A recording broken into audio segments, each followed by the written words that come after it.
Les partenaires techniques et financiers de la Guinée sont tous mobilisés autour du gouvernement pour vaincre cette épidémie. Les femmes sont les plus vulnérables et malheureusement, le nombre d'enfants infectés et orphelins d'Ebola augmente tous les jours. Dès que vous avez la fièvre, appelez immédiatement le 115. Une équipe vous orientera sur la conduite à tenir. Au besoin, se chargera de votre transport vers l'hôpital le plus proche. Vous y serez pris en charge gratuitement. Se rendre tôt à l'hôpital augmente vos chances de guérison.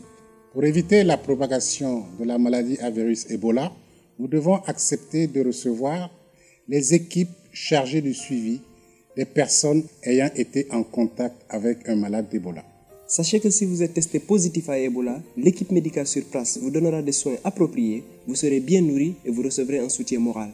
On ne meurt pas toujours d'Ebola.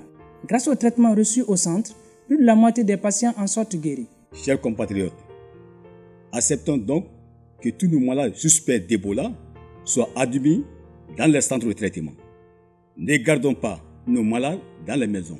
Confions-les en toute sécurité aux agents de santé qui pourront bien prendre soin d'eux. Un croyant, ce n'est pas la prière de communautés religieuses sur lui qui va lui faire rentrer dans le paradis. Alors ne dis pas, ils ne vont pas prier sur mon père, ils ne vont pas laver mon père, ils ne sont pas très bien habillés mon père. Laissez tomber ça. Si quelqu'un est malade aussi, si quelqu'un est mort, dans un hôpital ou bien dans une famille, il ne faut pas toucher le corps.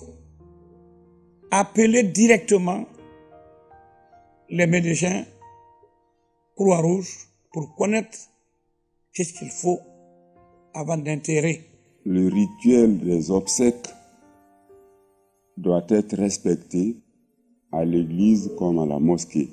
Cependant, la manipulation du corps doit être réservée strictement aux agents de la Croix-Rouge pour éviter la contamination de la communauté. La maison et les effets utilisés par la personne malade ou décédée sont très dangereux, comme par exemple l'habit, le téléphone ou la voiture.